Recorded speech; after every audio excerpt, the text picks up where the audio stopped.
Well, hello, and welcome to I Love Gay today. And today we are here with Micah Meyer, who, if you have not heard of him, he has personally explored and gone to 419 of the national parks across the United States. How are you, Micah? I'm doing awesome. How about yourself? Oh, fantastic. I have thoroughly enjoyed over the years. You do not only have you been exploring these parks and so forth, but you do such a great job of documenting the whole thing. Well, thank you. It's a joke that I often talk to people about is they say, I'd love to go on vacation nonstop like you, and I'm like, trust me, I'm writing about last week's vacation while experiencing this week's vacation and planning next week's vacation. So I'm glad that I make it look like a vacation, but it is far from anything like that. It's work, and in fact, you even have some really good sponsors that have been with you along the way as well. I do, yeah. I'm really fortunate. It took a number of years to sort of build up those relationships, but now I work regularly with Eddie Bauer, with Yeah. Schwinn Bikes, with Brooks Running, and a few other ones that I'm going to be announcing soon. But it's really amazing to have their support because a lot of the advocacy work that I do pays nothing.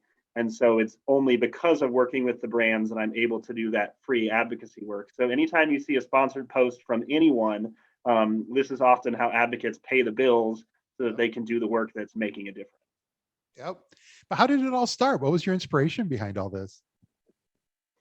So it's sort of a triumph from tragedy story. When I was 19 years old, my 58-year-old father passed away from esophageal cancer, and he was super healthy. No reasons to assume that he wouldn't make it to retirement, but he didn't. And so when I saw him miss out on that American dream and that sort of expected life experience that we all assume we're going to have, Yeah. it really shook me to my core as far as realizing we don't know which day will be our last, and it could be way sooner than we assume. And a lot of my peers seem to not have grasped that yet, sort of thinking they were guaranteed to live to 80. And so I really wanted to do something to sort of set an example of carpe diem and following your goals, whether that's traveling or owning your own business or working the family farm or whatever your dreams are, not sort of saying, oh, I'll do that in 10 or 20 years, but tackling it now because none of us knows which day will be our last. Which one was your start? How did you where did you begin on this venture? Well, when I was 19, my first ever road trip was to the glamorous locations of Sioux Falls, South Dakota, and Rochester, Minnesota, because I was living in Lincoln, Nebraska at the time where I'd grown up. Yeah. But over the years, I did a different road trip every year just to honor him and sort of try to connect with him posthumously. Yeah. And then at age 30, quit all my jobs and launched this world record goal to visit all of America's 419 National Park Service sites. Yep. Launched that at the Washington Monument in Washington, D.C., where I was living at the time, Okay. and then set off to all 56 states and territories over 3 years nonstop. Wow. And I know you documented it along the way. You were writing, shooting video, and so forth. Um, did you? What was the thing? Did you just drive the whole way, or did you actually like kind of do it all in pieces? I did basically. So I lived in a self-converted cargo van that I named Vanny McVanface. And let me just say, if you're thinking of joining the van life, it looks so glamorous on Instagram. That's the opposite of reality. It is sort of like traveling hell, to be honest. I mean, it's great to have everything in your van that you need at once, but the best example I can use to explain how hard it is that my boyfriend at the time came along with me. And after a year of it, he said, I'm leaving you. And it was mostly because of the van life. Like it's just such a small amount of space.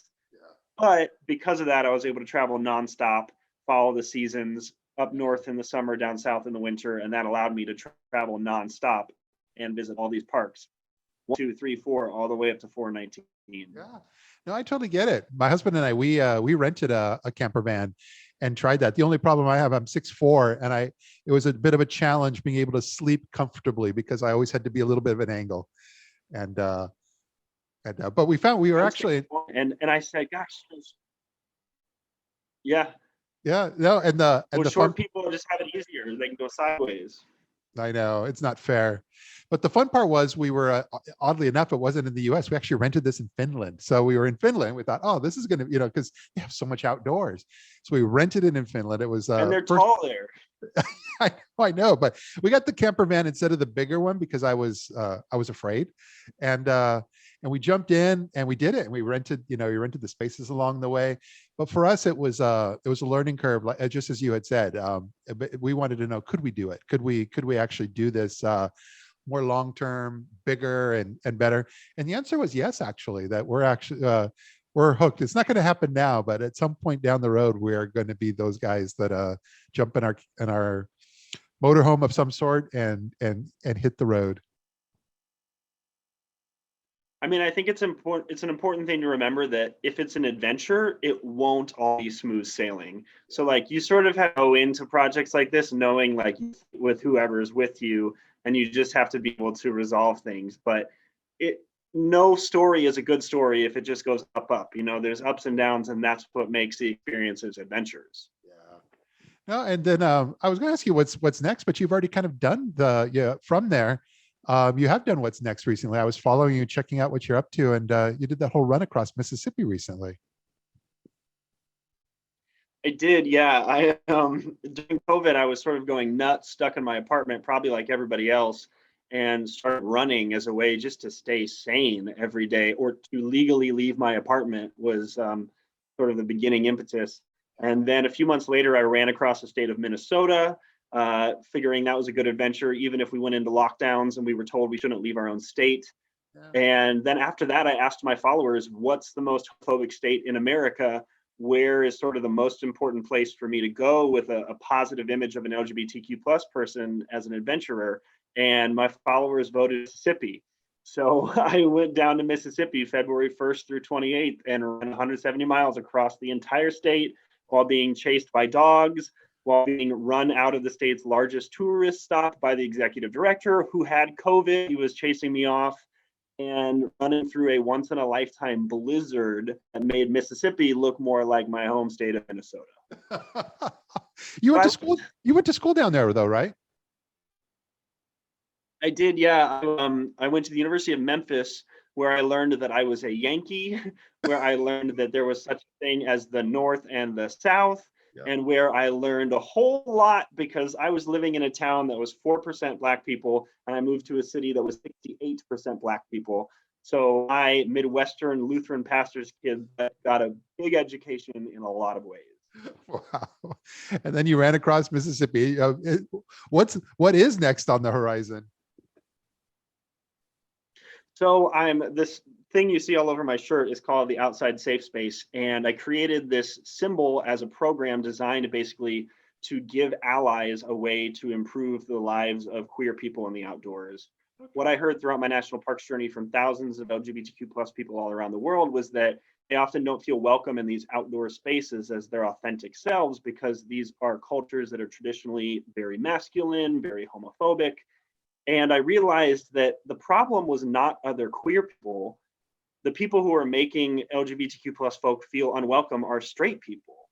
Yeah. And so to tackle the problem of straight people, I needed to give them a quick and easy, simple way to change the narrative.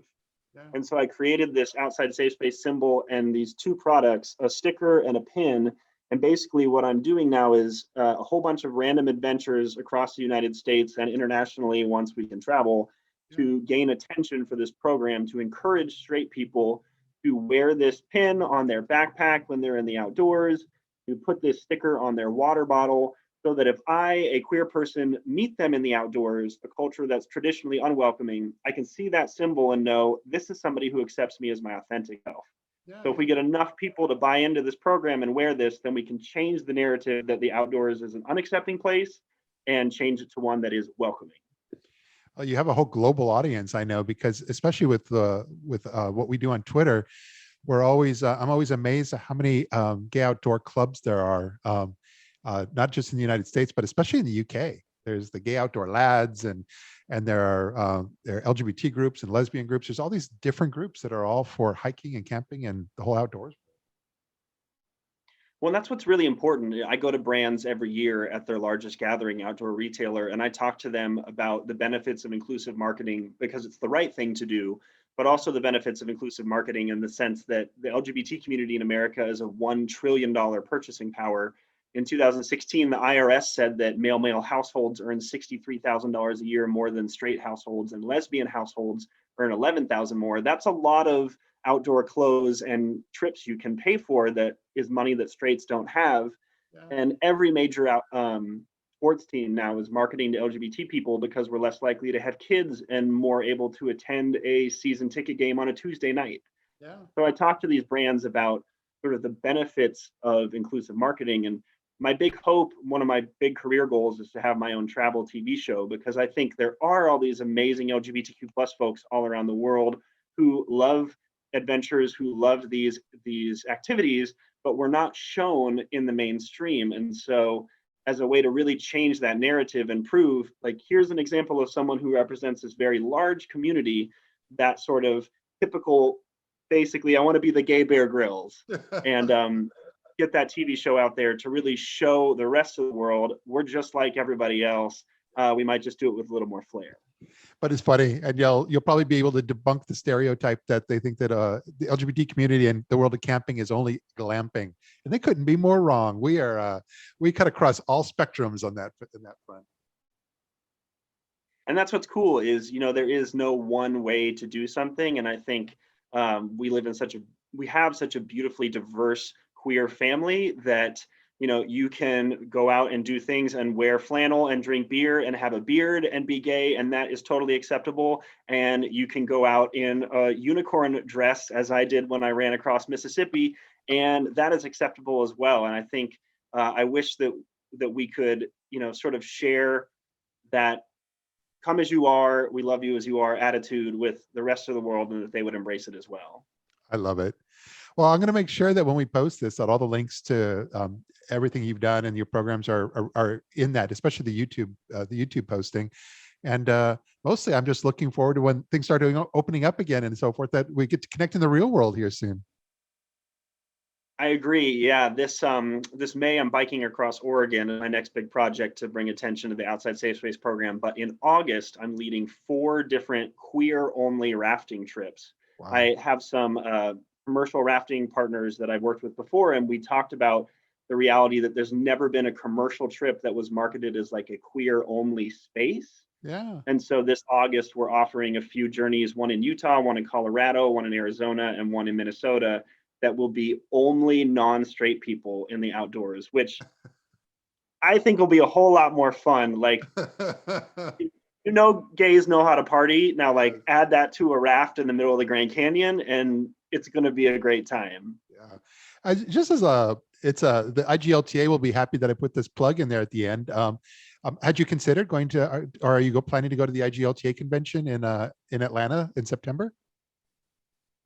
Yeah, well, I was hoping to go to their one in Milan because Italian's my second language, and I have family right by there, and so I was all stoked for it. And then COVID happened, and it didn't happen.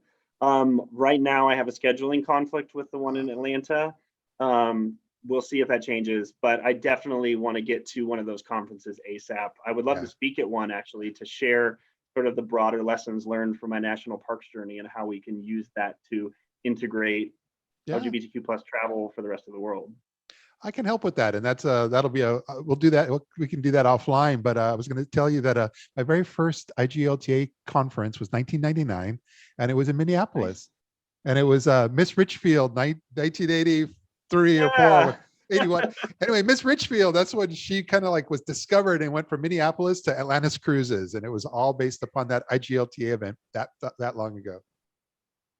I do have to give a quick plug for Minneapolis. So I lived in a van. I visited all our states and territories. And the reason I moved here is because it's, from my experience, the only city in North America with a large gay population where you can very easily live in the gayborhood for under $1,000 a month in rent. So if you are looking for an affordable place to sort of have the gay experience, Minneapolis is amazing. I live like a block from the Rainbow Crosswalk, and I pay under $1,000 a month in rent. And it is such an amazing community up here. We have tons of jobs because of all the Fortune 500 companies that are up here, and an amazing airport hub. And I know people like to dog on the Midwest, but it really is like the perfect balance of the progressive LGBTQ plus accepting policies of the coasts with the affordability and the space in the Midwest. So if you're looking for a very unique experience, I encourage you to come visit. And that's why you do what you do. The Minneapolis CVB should hire you for this. Well, I actually, this year, if you look in the 2021 official Minnesota State Tourism Guide, Yeah. the person who wrote their LGBTQ plus Twin Cities is this guy. So you can see more of my thoughts by picking that up. All makes sense. Well, this has been wonderful. And thank you so much for just being here with us and sharing a little bit with our audience. So, let them know what you've been up to. And like I said, I very much look forward to connecting in the real world. Yeah, it's a pleasure. And if you're watching this and you have an idea of what my next project should be, the next state I should bike or run or hike across, I'm hoping to do Norway this coming 2022 to hike across the country. There's a new pilgrimage that was sort of uncovered as part of the 1994 Lillehammer Olympics. So that's my next big international goal once we can cross borders again. I love it. Well, thanks again for being here. I'll see you soon. See y'all. Thanks. So good, coming back again.